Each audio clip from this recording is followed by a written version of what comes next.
Captain, we have them. We've established Transporter Lock, the Star Trek Discovery podcast. Join Ken and Sabriel each week as they explore strange new episodes, seek out new plots and new characters, and boldly go where no podcast has gone before.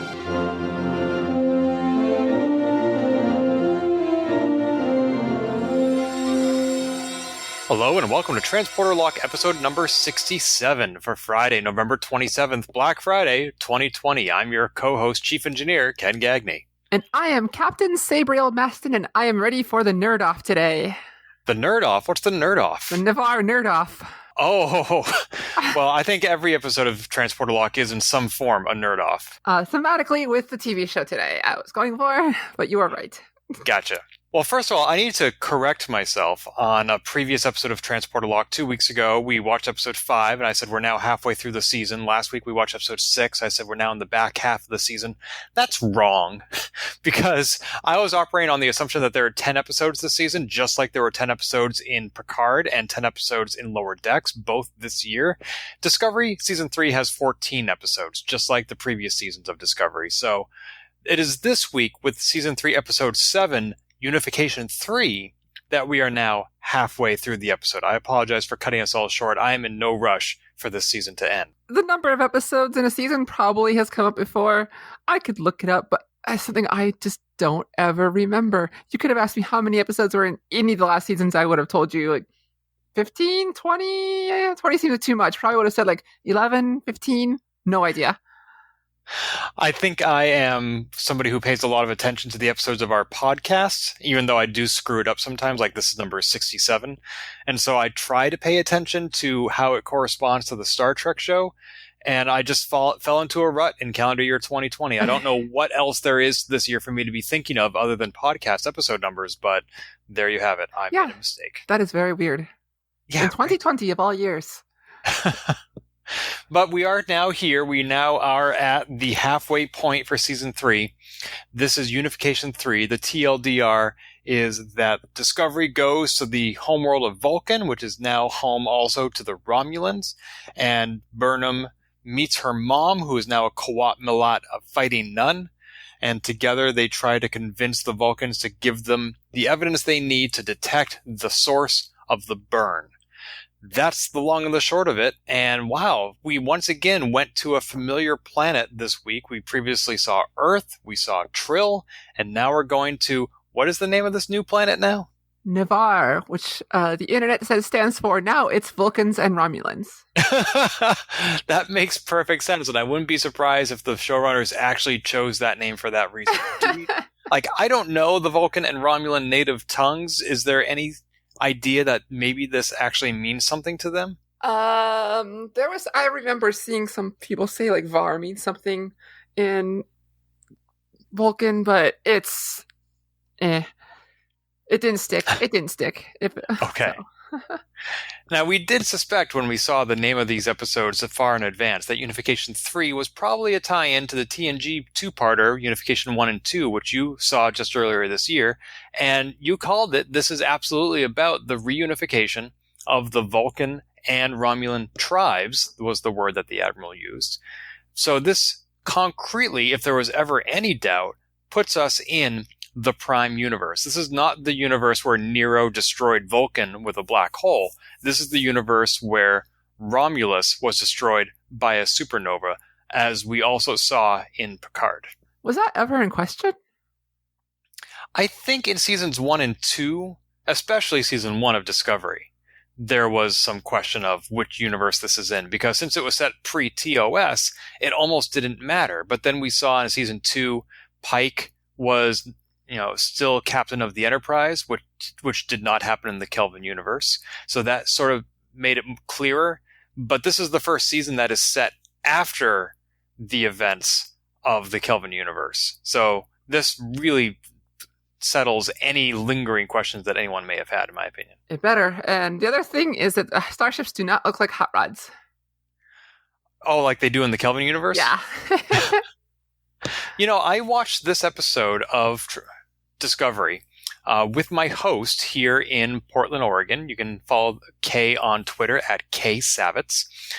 And they had never seen Discovery before. They nonetheless sat through the whole episode, and I explained enough context that they could understand what was going on. And they watched the whole show. They didn't walk away. And what they had to say was that it was a very pretty show. They really liked the cinematography, the lighting, the art direction. They were a fan. That's really cool.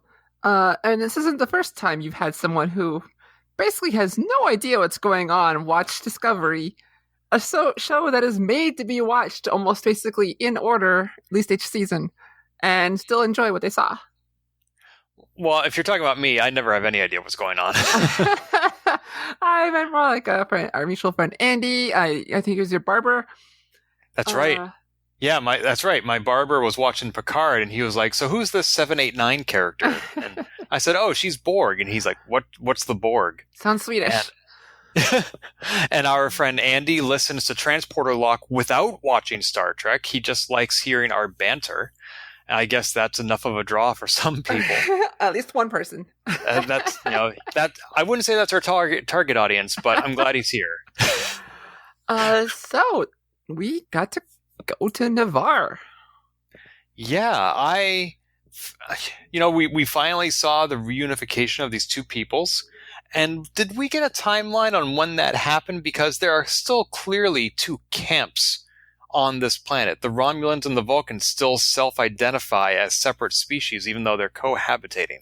I think it was only alluded to hundreds of years, but I don't. If it was specific, again, it didn't stick. But so it has been a while.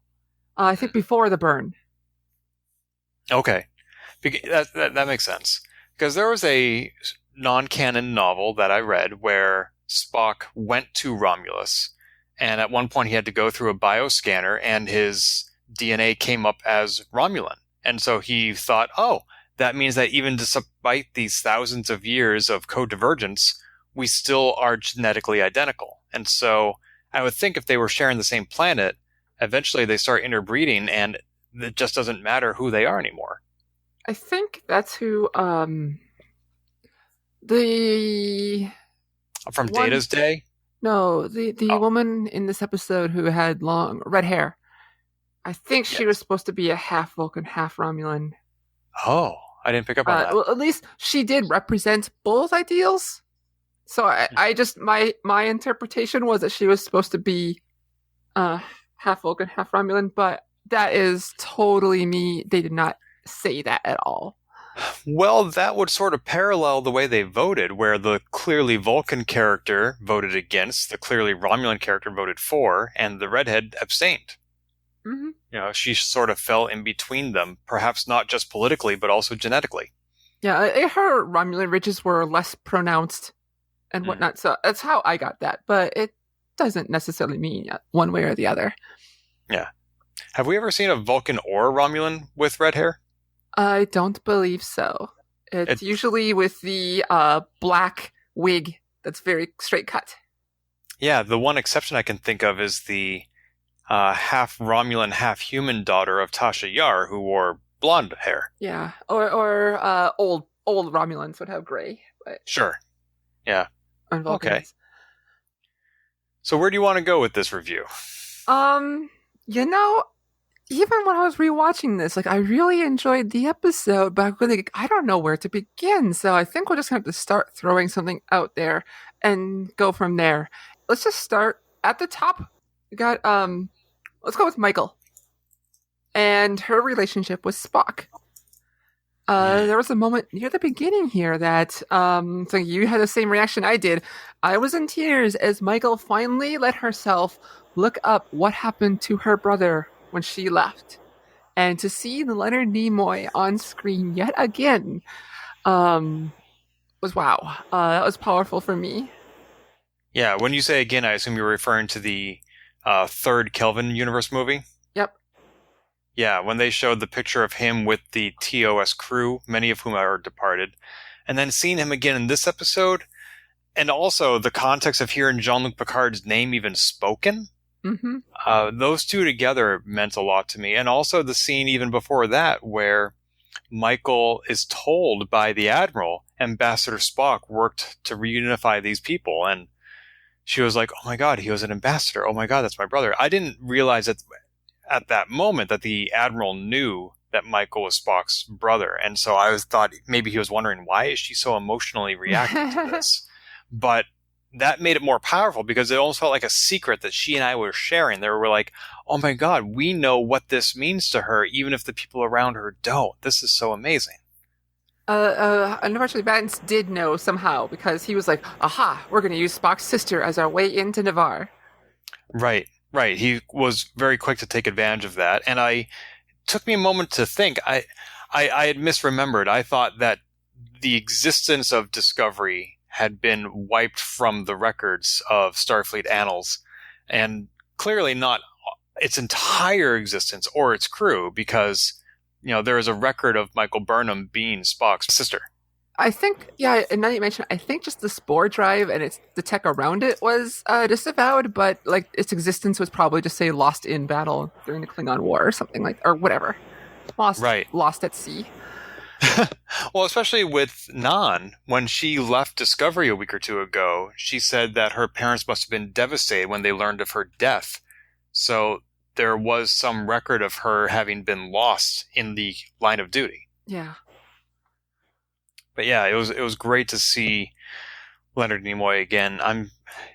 It's not just that Spock served so admirably and that his life mission was fulfilled and that it had a lasting impact on the Star Trek universe. It's also that Leonard Nimoy is still playing a role in Star Trek, that he himself as an actor created this character who was so long lasting that I think that's what hits me more than the character is the actor.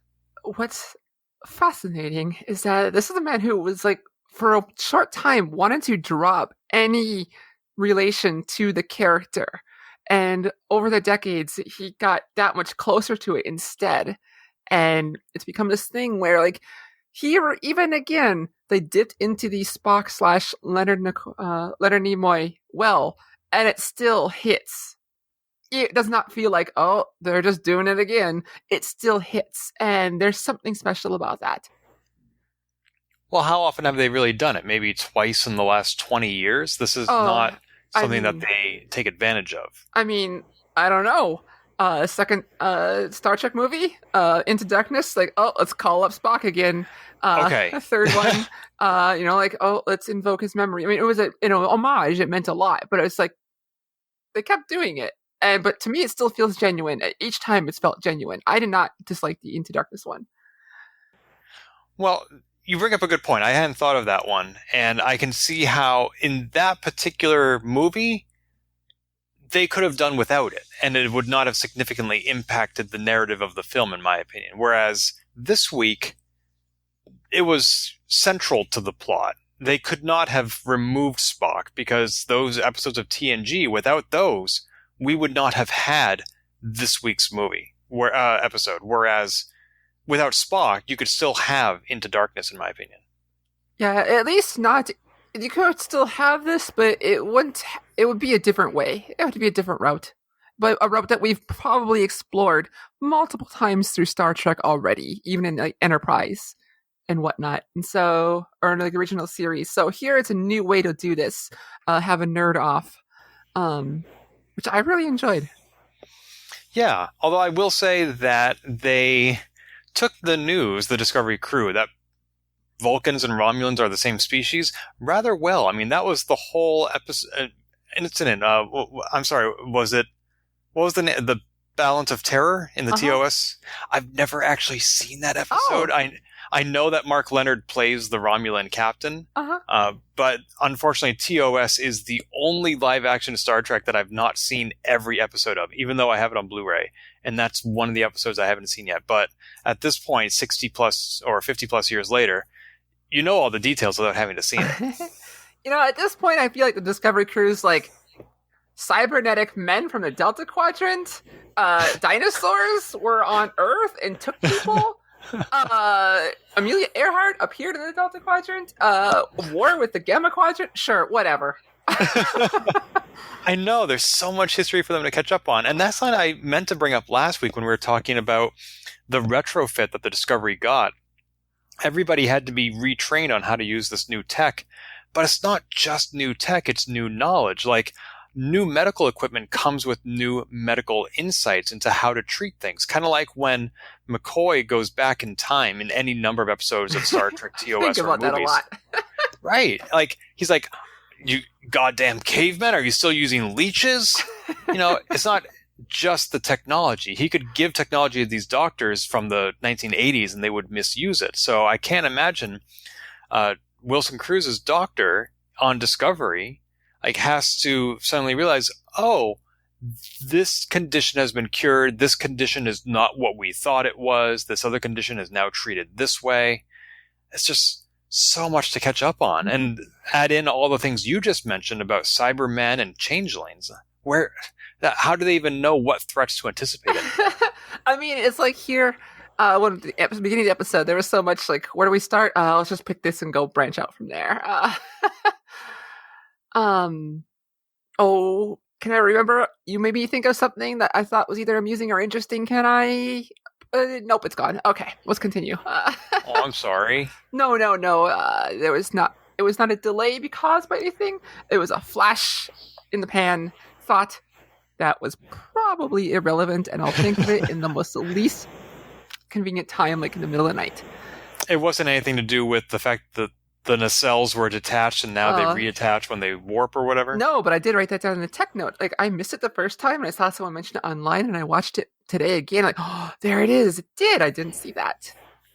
I didn't even notice. When is the last time we saw Discovery go to traditional warp? I know for sure, because I watched season 1 shortly before Lower Decks, or during, and it was shortly after the weird beacon planet.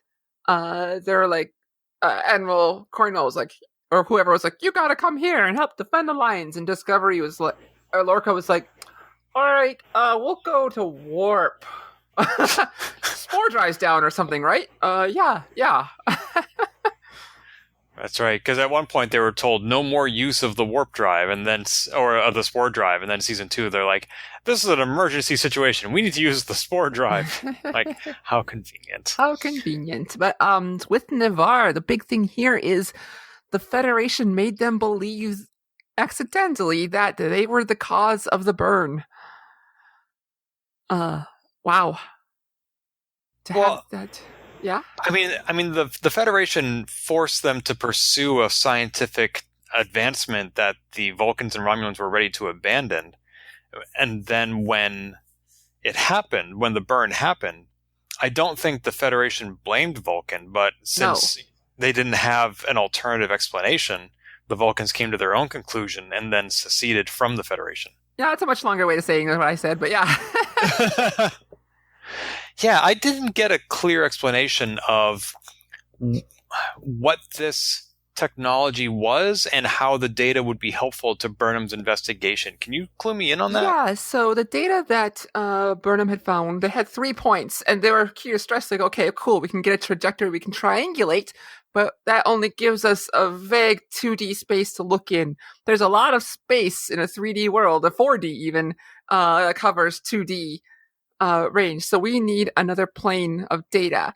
And all these little SB-19 satellites, I guess the best way to call them, were scattered of all ranges all across this very large expanse of space in basically the third dimension, or adds a third dimension to the data that they already had. And so they needed that to pinpoint where the cause, or the perceived cause of the burn is. So basically they need a third plane. They only had 2 dimensions, they needed 3. But with all those satellites that this Vulcan-Romulan program had deployed, wouldn't those be enough without the 3 black boxes? Hypothetically, but I guess it depends on if they have the black boxes that keep track of the exact time things stopped. I mean, I guess we're going to go on the assumption that they didn't have that.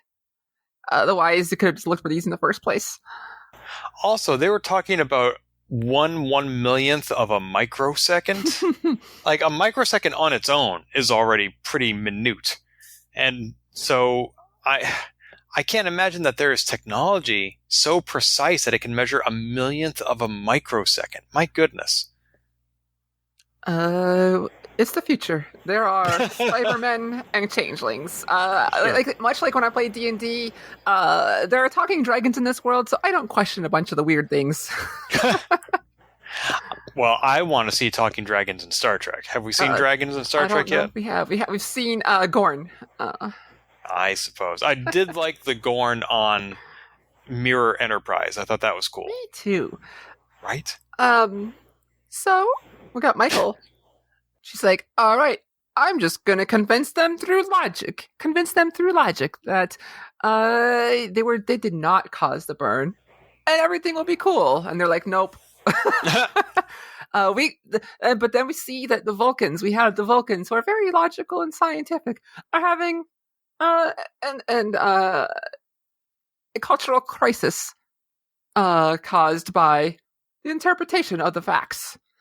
And so giving you the data is not that easy. And I find it interesting to see that the I guess Navarre now are having that discussion on their planet, having that cultural crisis of science. It reminds me of the Voyager episode Living Witness, where the Doctor presents data to say, the things that you think your people are responsible for didn't go down the way that you think that they did. And that itself creates a civil war.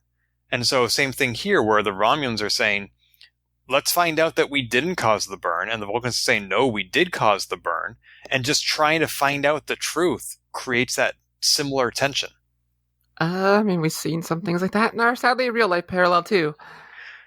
This is true. Oh, that's great. But yeah, and so basically you get this three factions of like, let's look at the data. Or no, why look at the data? We already have the facts.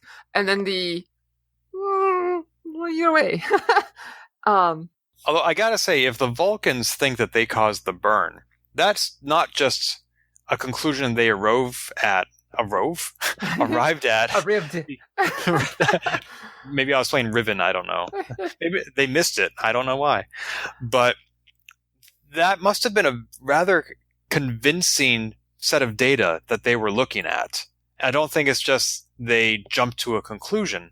And so I suspect that they were probably somehow framed that the burn was intentionally designed to coincide with whatever research the Vulcans were doing, so that the true source would not be explored.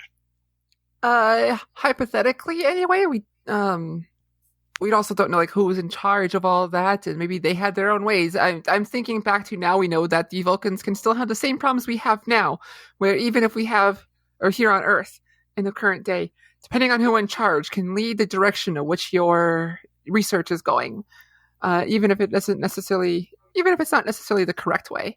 Mm-hmm. Or we've even seen that in Star Trek with the androids and like Picard. Although I will say that all three planets Discovery has gone to, they've gotten rather frosty receptions from specific individuals in charge. Like they get to Earth and the one person says, turn around or we'll blow you up. And then they get to Trill and the one person says, leave now or we will kill this human. And then I'm exaggerating a little bit. And then they get to Vulcan and this one person says, if you continue to ask for this data, we will turn you away. I was like, wow. I mean, all these people have valid reasons for the receptions that Discovery is getting, but they're not finding a lot of friends out there. And that's really representative of just how far the Federation has fallen, which is sad. Yeah. At least, in the Vulcans situation, like, they're just stuck with this. It's because of the burn, they're stuck with these roommates now that are, a lot of times they're okay, but a lot of times like, they still keep secrets and maybe don't wash all the dishes. I could see why they might be testy, but everyone else, I don't know. Yeah, I think, I think we were, as a human species, rather inward looking until the Vulcans arrived on April 5th, 2063, and then we started looking outward. But if our ability to remain in contact with those other species was cut off from us, which is what happened with the burn, we might start looking inward again and become more insular and a little bit more xenophobic. I mean, it seems like it's our natural state to try to find something that's different about people who are not us. Yeah, even if it's completely superficial, meaningless things like the color of one's skin. Uh-huh. And so humanity is really good at that, and our stories in like even Star Trek is going to reflect that. And people of other planets will be good at that too, because as culture, we are good at that, sadly. Although, one thing not mentioned in any 3 of the Unification episodes, and which got only a brief mention in Lower Decks, was, what about the Remans? Their planet must have blown up too, but they're not living on Vulcan. I know there was some talk. Oh no, I might be thinking about the Anar, because Andorians also have a second group, the Anar, who we saw in Enterprise. They have much paler skin, and someone noticed, like, during last week's episode, some of the people chasing after the people who are escaping servitude, some of them were paler Andorians, so they could say them, but no one called them by name. I guess they're still Andorians of a sort. Yeah. Or maybe they all live on one planet. No, we're all Andorians now. I don't know. But on the inside. Back to Michael and the Navarre. Yes. I mean, here we finally get it. This episode, we get to see Michael finally work through her emotions that she's been building up all season, and it's something I thought was going to happen at the end of the season, but it's happening now, and this is, does she belong here on Discovery? And lo and behold, who should show up to finally parent their kid but her mother? Right? I mean, first of all, when they said the Qowat Milat, I was excited because that's a tie-in to Picard, of course, and I had just finished reading the Picard prequel novel, which I've mentioned on this show, and the Qowat Milat played an important role in that book as well. And so I feel like I was just reading about them recently, and here they are again. And I'm glad that they are not just introducing new concepts into the Star Trek universe as a plot device when it's convenient and then throwing it away or forgetting about it. It's becoming part of the Star Trek lore and then incorporating it in a lot of different ways. Although I always thought, correct me if I'm wrong, that the Qowat Milat were Romulans, and now here we have a very human woman. Boy who is not Icheb on Picard. Wasn't he Vulcan? Oh, no, he was just a boy. He was just a boy. That was the problem. Yeah, he was a Romulan male. Usually it's Romulan women. I mean, traditionally, all we know is what was in Picard, and it's not, at that time it was Romulans, but if you're Navarre now, maybe it's been extended to as long as you are Navarre. But also, Gabriel said, like, she got here, that they took her in, so it's just like Elnor, they took him in and helped make him that. So it's not out of the realm of possibilities, even from what we know. But a lot's changed in 930 years, so who knows? Mm-hmm. Yeah, I remember with Elnor, they kept hoping that his parents would show up or somebody would claim him, and nobody did, so they just kept him. I imagine Gabriel showing up in the Qowat Milat saying, well, maybe somebody will show up to claim her. Or like, basically, well, there's no dilithium, so I guess you're stuck here. Yeah. But I guess if you're a time-traveling human from 930 years in the past and you got nowhere to go, why not? I thought it was so Star Trek to have someone who grew up with Vulcans have to work through their feelings in a Vulcan ritual. Where they usually repress their feelings. I thought that was a great way to have Michael work through her thoughts and feelings of where she's at now, and to have her mother push her hand, force her to talk about it in front of everybody, was the most Vulcan way to do this. Yeah, her mother, I understood she must have been doing it for a reason, but I couldn't discern at the moment what that reason was. All I knew was that if I was Michael, I would be as pissed as Michael was. Like, you could see her looking betrayed and wounded by her own mother. She finally finds her parents. She's finally reunited, only to get stabbed in the back to her face. I don't know if it was so much stabbed in the back as in the little bird was pushed out of the nest kind of thing. I thought. But that look that Michael, that she gave her mother when her mom started pushing her, she's like, really? Her eyes were screaming it.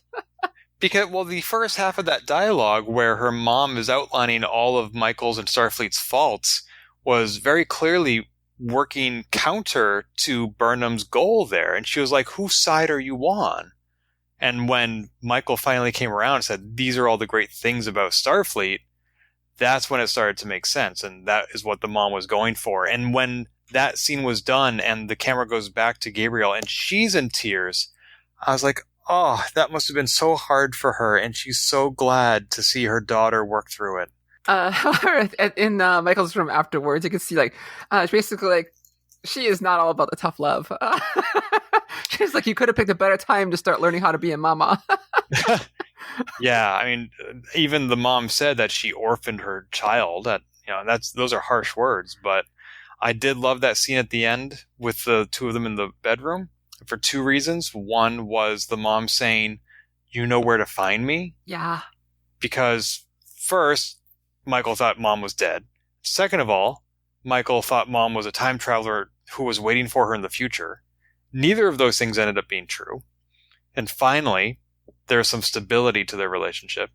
And the other thing I loved about that scene was Gabriel passing along the words from Madam President about wondering how much of the man Spock became was because of who his sister was. I loved that. And I can totally understand why Michael just dissolved at that. That was really good. I suspect it hits people who have siblings a little harder than only children like me, but it still hit me pretty good. Yeah, I can see either having siblings or having lost parents would give that scene new or additional layers of meaning. Yeah. So what else about the Vulcans or about Michael and Gabriel do we want to talk about? I mean, I like the setup. I mean, this whole, I don't remember the name of it, Kavat, it was entirely made up for this, but I thought it was perfect. Way to like I said jokingly, like we having a nerd off. It reminded me of IT Crowd and Street Countdown. If you don't know the game show Countdown, it is the most nerdy, geeky thing in British game shows, and I highly suggest it. This decorum of logic, I thought that was just so well done, and then like we saw, as they worked through these things, that the Romulans and Vulcans were still very much it's tense. It's a tense situation.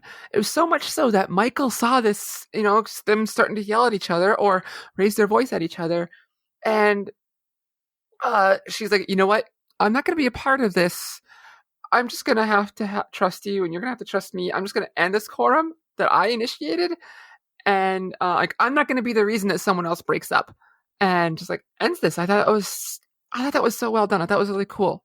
I don't know if I can pinpoint what, but I just thought it was good. Well, she saw that she could potentially be undoing her own brother's legacy. She might be dividing the peoples that he unified. Those are the words I couldn't find. Thank you. Sure. Yeah, I think that was very true to her Federation creed. I know that she wants to bring the Federation back together, and doing that means solving the burn, and that's why she went to Vulcan in the first place, or Navar.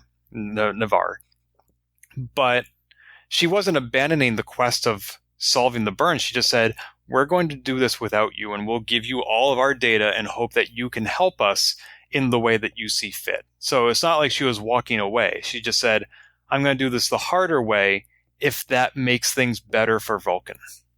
Yeah, and I mean, how much that, I mean, that's right there, like what we're told Starfleet and Federation kind of ideals are, and Michael's. It's like, all right, sorry, we didn't mean to cause the problem. Mm-hmm. We're still going to be here. We're going to trust you. Again, showing Federation and Michael's values to yet another planet who used to be in there. Although I am curious about the conversation between Madam President and Saru, where he said, the Federation still has the same ideals, and she basically said, are you sure about that? Which implies that there have been incidents and episodes that the Federation is not going to want to be quick to admit to discovery. We've seen them, yes, treating their member worlds well and doing relief missions, but the Madam President's comment is consistent with the suspicion I think you and I both have of the Admiral. That's something, something else is going on here. And you know what? This episode actually helped me tone that back, that something more is going on, because she kind of helped confirm this. And she said,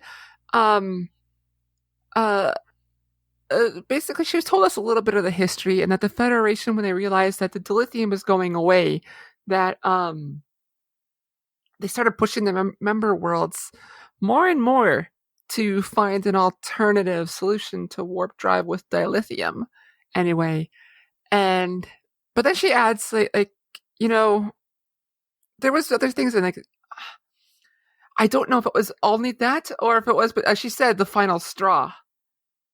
I don't know if it was the continuing pressure, or if it was just this. And right, it wasn't just the issue with the new warp technology. It was a long line of things leading up to that, and I have no idea what those could have been, because at that point the Federation was 350 planets, and I think she said that maybe the Federation was stretched too thin and they were pushing their members too hard. There was something like that. I thought that was in relation to the replacement travel, but it could mean, just from her viewpoint, that's what it was, but it could mean a whole multitude of things. Yeah, because if you have planets like Barzan in the Federation, which we found out happened, and those people are known for poverty, basically, then raising the standard of living on that planet is something that other Federation members would have to contribute. I mean, in a way, the Federation is sort of socialist. And so those who have much give much to help the lesser members who can't help themselves. And maybe they brought in too many member planets who were not able to contribute. I don't know. I mean, I'm not saying that that's an excuse, because that's the same argument that certain political administrations have used to withdraw from treaties and accords. Like, it was a bad deal for us. And I'm like, I find that to be very nationalistic and not looking at the greater good. But I can see how there may have been members of the Federation who shared that viewpoint. For sure. There's a lot of people. Yeah, 350 planets. That's a lot of perspectives, a lot of plurality. And then you get one emperor who unifies them all under his heart dark rule. And that's right. You have to get people into a room and agree, and if they don't agree, you make them. It's that easy. But again, we're seeing this theme of we're getting the old gang back together again and show them, you know what, we're still okay if we work together. And so that's going to be a big thing. And I think this season is less about exploring what happened in that big time span and more like, here's a quick snapshot of that. Maybe in a future date, assuming we're still in the same time period, in the same universe, the next season, we can explore that a bit more then. But for now, it's like, yep, here's what the Romulans are doing. Here's what the Vulcans are doing. Here's what the Earth's doing. Cool. All right, let's get to the other story. And like, I'm okay with that. It's kind of rapid fire, like Planet of the Week, but it's fine so far. I know some people want to explore it more. Well, that's a good point. I mean, it's too early in the season to accurately predict where the series is going, because we know there's going to be a season 4. But that's a good question. Are they going to stay in that century? And there are so many other plot threads that I want to bring up later in this podcast episode that we haven't seen lately. But there is more about this episode, though, looking in the short term, that I want to talk about. Is there more to say about Navarre, or should we talk about the chain of command on Discovery? One quick note, and then let's jump ahead. It's very quick here. I watched Ready Room this morning, which I don't usually do.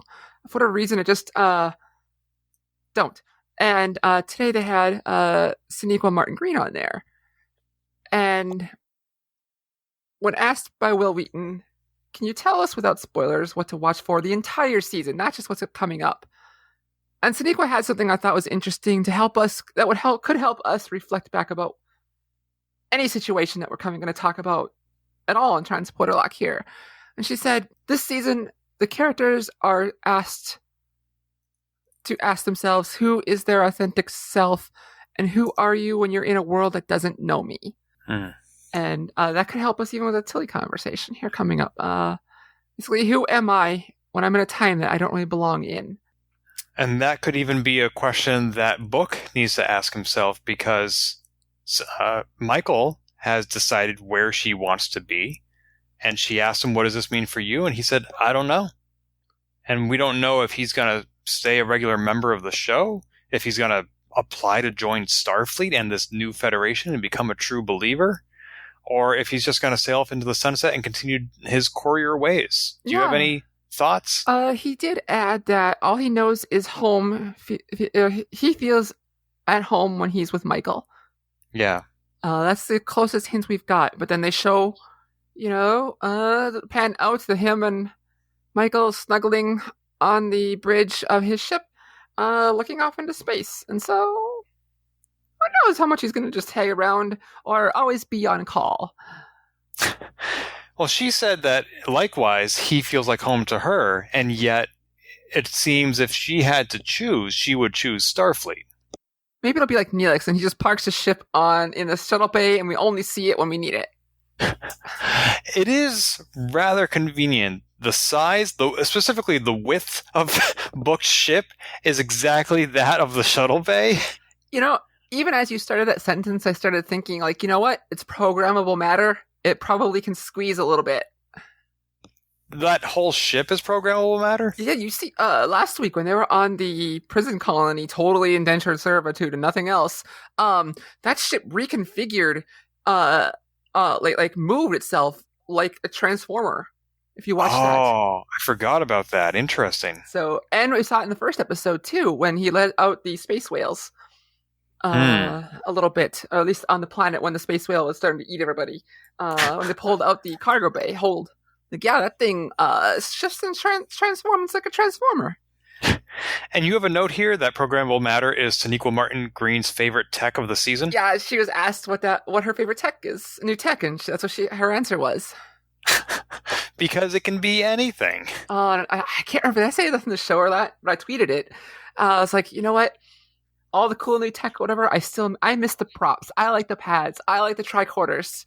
Like the physical props. Because now you have the actors waving their hands in the air. Yep. Pretending they're looking at something like, oh, no. I mean, it looks cool on TV, but I feel sorry for those actors. Speaking of Twitter, I want to share a Twitter thread that friend of the show, Susan Arndt, had. I haven't asked her permission for this, but it's a public Twitter thread, so here I go. She was talking about what she likes about Michael Burnham, and what she had to say was, begin quote, "So here's what I really like about Michael Burnham on Star Trek Discovery. She's a jerk. A well-meaning jerk, the kind of jerk that you're friends with, but still have to call them out on their jerkness from time to time. Traditionally, the heroes of Star Trek have been, well, awfully damn heroic, which is great, don't get me wrong. I grew up having aspirational heroes and it helped make me who I am. But real people aren't like that. That's what makes it aspirational, duh. Michael loves her friends, feels a sense of duty, wants to serve, and also thinks the rules shouldn't apply to her because she clearly knows best. She's arrogant, though in a low-key way that smart people will recognize. She is often the smartest person in the room, which makes her irritated when people don't get in line with whatever she wants. She hasn't internalized that being right isn't always enough. And I love that, because part of life's struggle is knowing when to abide by the rules and when to know the rules are in the way. And then pairing her up with Mira Georgiou is just so good, because of course Philippa is always going to give her permission to break the rules. Of course she is. And then you've got her mom on the other side forcing her to be honest with herself. It's a far more complex protagonist than Star Trek typically has, which pairs nicely with this new future that the writers have to play with. End quote. I think that is amazing. It is, and I hadn't thought of that. In a way, Michael has two moms, which is granted something you and I talked about last season, but this season, even though Georgiou wasn't in this episode, and her mom wasn't in the episodes that Georgiou's been in this season, you still have, it's almost like the devil and the angel sitting on her shoulder, trying to pull her in each direction. And even the devil side isn't necessarily bad, because it's a part of who Michael is, and she is embracing that. She just needs to learn when and how to embrace it. Yeah, that adds some extra depth that, we touched the precipice of it. We didn't really talk about or think of that deeply. I that's awesome. Yeah. Well, we don't have to because Susan did it for us. Yeah, thanks, Susan. Okay.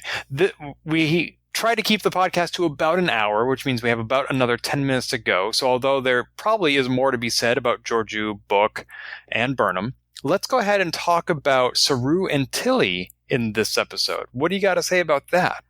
When Dana said last week, like, she thinks Tilly was going to be first officer, I was like, I don't know. But then this week it happened. And then I was like, you know what? In retrospect, they totally foreshadowed this repeatedly, and I'm gung-ho. I'm all for it. So Dana was right. Thank you, guest of the show, Dana. You totally called it. And I am not sold. I'm just not sold. Well, first of all, there are a couple things here. Nilsson must be pissed. We're making the assumption that she's next in line. But I saw your note there, and I looked at the rankings of everybody on the ship, because we don't really hear them. But we've seen her in command of Discovery earlier this season when Saru and Burnham were off the bridge. Nilsson had the con. Yeah, and we were basing the assumption that must mean that she is next in line, but it's not necessarily the case. It could be she was the highest ranking at the time on the bridge. Could mean that she's wanting to get some more command hours. We were making assumptions on nothing but that. And, like, there are other people here. And so I think our assumption there was totally off base now. Okay, in that case, even if Nilsson was not next in line, there was somebody next in line after Burnham who was not Tilly, and that person I think would be upset. Because if you think about all the people in engineering who said say yes to Tilly, all of them rank-wise were probably closer to a command position than Tilly was. Every single one of them.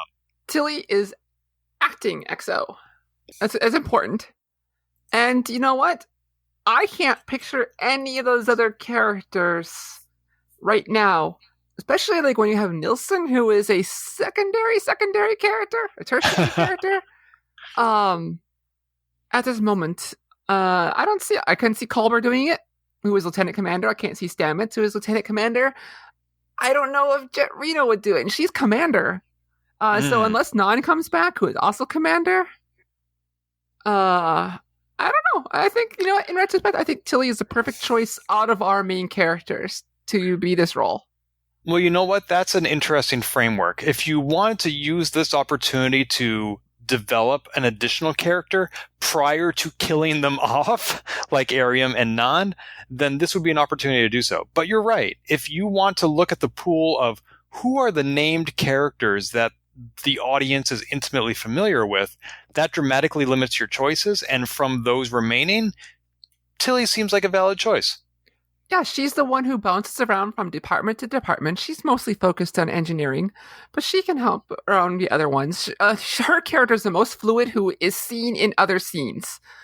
She already gets a basis a little bit of everything, possibly because she was a cadet at first, where she gets a little bit of life from everywhere, except, she's not really medical field, but you get what I'm going for here. She's all over. She fits the most. We don't see, other than Culber, who is in charge of his engineering lab, which we still don't really have a main engineering, as a side note. But we don't see anyone else here in a command position. Even Reno is a commander, but she doesn't command. Although I am concerned about Tilly in two particular scenarios. One being in-person conflict, not verbal, but physical. I don't think we've ever seen her take command or really hold her own. Usually it's somebody else protecting her or coming to her rescue. And the other is, this means that if Saru is off the bridge or incapacitated, she is in command of the ship. And although we know from her brief stint in the Mirror Universe that she does have it in her, there are times when she is very unsure of herself as well. And I'm not sure what that would look like in this new future.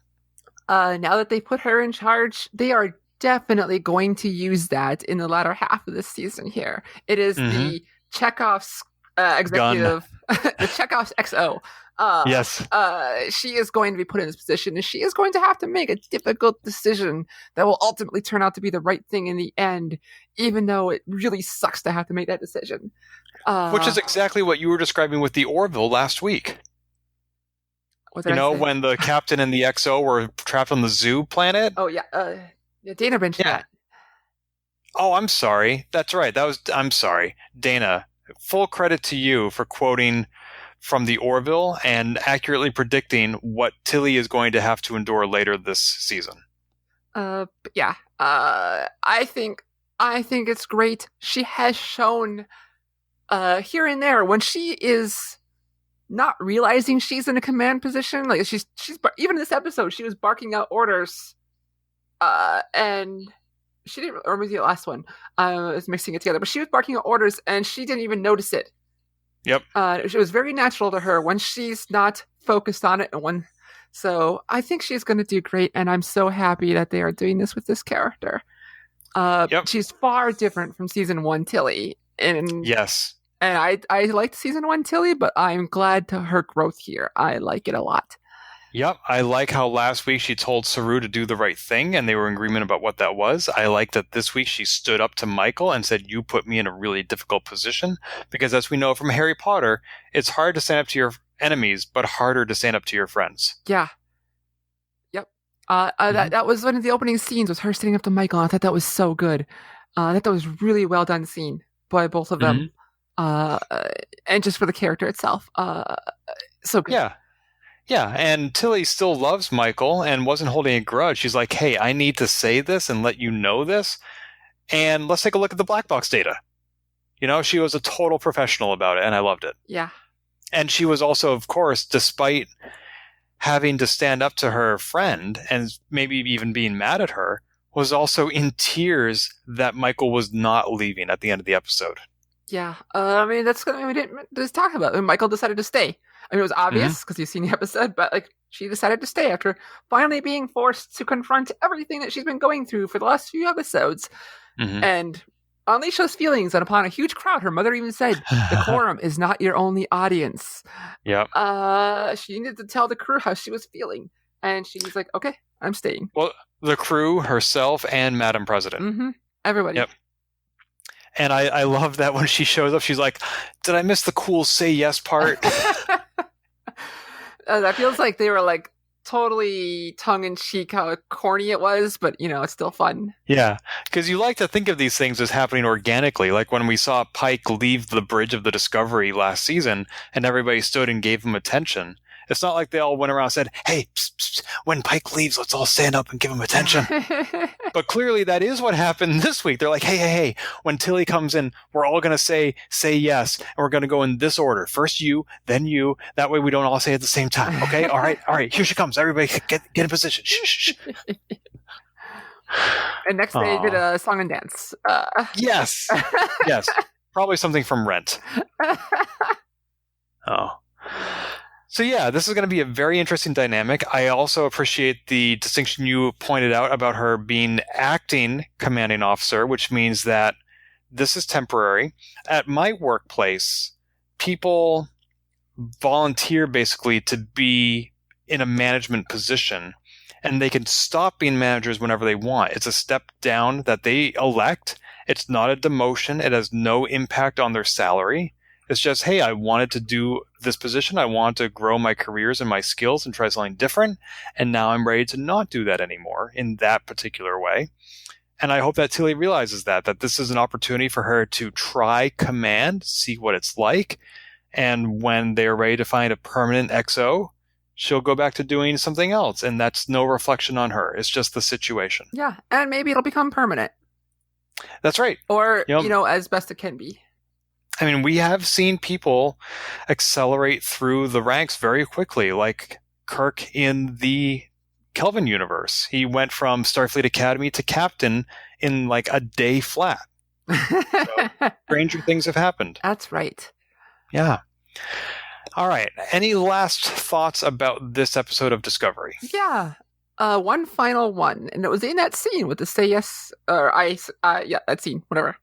Kayla, she smiled for the first time. Oh. And to me, I know it's not the you're. I feel like that comes off as the you're prettier when you smile thing, but it's not what I'm going for. I'm going for the I don't know. Maybe it's just me. That's not what I'm going for. But to me, it showed that because in the way TV works, when someone is down, they act differently than in real life. In real life, even when you're depressed, you can still smile sometimes. But in TV shows, it's different how it works because we only get so much airtime, and she's been down in this whole season. And here they showed her actually with a happy expression, and to me, I feel like that we're trying to show like Kayla is finally working through her depression, not through it, just working through it. In the best way TV can when it's not about that character. Yeah, that's important to point out. I really like that character, and I think this week she found something to be happy about in a way that can be easily communicated to a television audience. Yeah. In short, just more growth on characters, even if it's subtle, is what I was happy about here. Yeah. Although, speaking of character growth, I realize that there can really only be so much jammed into one episode, but I am starting to notice absences as well. We didn't see Jet. We didn't see Adira. We still don't know what's going on with the song that everybody knows. So there's still a lot to unpack this season. I'm not saying those things should have been crammed into this week, but when they introduce these threads and then let them lie, it makes me a little anxious because I'm like, you're forgetting something. Why did you make us think about that? What's going on? And Philippa wasn't in this one. That's right. So that's a lot of important characters. They are all considered guest characters, the people that we pointed out, Jet, Adira, and Georgiou. They come up in the opening credits as a guest character. And by the way, I've been meaning to mention this for the last 6 weeks, is the opening sequence changes every season. Sometimes it even changes mid-season. And this season, featured prominently are the little bots that go around and fix ships and etc. And I wonder, are they just trying to show future technology, or are those things actually important this season? I mean, they even showed it in this episode. When Saru and Tarisha, I think her name was her name was very much an English name, but with an apostrophe in it. But the president, there was one above in the window. And there was one, I think, even at the beginning of the show. I'm like, I don't think that there's supposed to be a deeper meaning to that. But I did find that interesting as well. It's like, why did they do this? And the real answer is, I don't have an answer for you, but I don't think they're going for anything subtle or hidden. Yeah, you're probably right, but it nonetheless leaves with me the question of all the things they could have put in the opening credits, why that? Because we saw little bots to a degree in the season 2 finale. So this is not exactly look at what we have 1,000 years in the future. I'm like, that's not really new. So why now? Yeah. Oh, well. Anyway, I am excited. The first half of the season, I feel like it's going a little slower than I expected, but it nonetheless leaves me excited for where it is going. What do you brief thoughts, mid-season review, Bree? I'm glad it's going slower.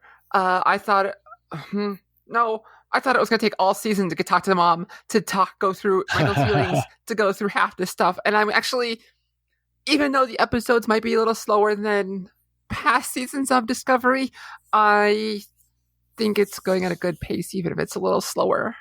It's just slow for Discovery. Normal pace, I think, probably for most shows. That's true. I think perhaps my thoughts about it going slowly may still be cemented in the misconception that it's only 10 episodes. Because if we were now 70% done the season, I'd be like, they got a lot of work to do in the last 3 episodes. But they have another 7 episodes. So maybe I just need to slow myself down. Cool. Well, this has been another great episode of both Discovery and of Transporter Lock. What a better way to end the holiday week of Thanksgiving here in the United States, and another great show to be thankful for. So until next week, hit it. If you've enjoyed this episode, please leave a review on iTunes and keep your hailing frequencies open by following us on Twitter @TransporterLock or subscribing to our podcast and email newsletter at transporterlock.com.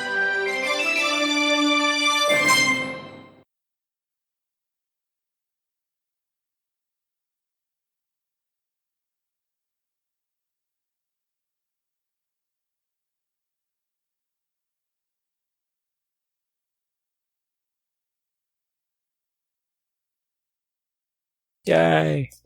All right. Rock on. That was good. Yeah. We're good at this. Hell yeah. It's like we've done this 67 or so times. Oh my god. Just for this show. So much.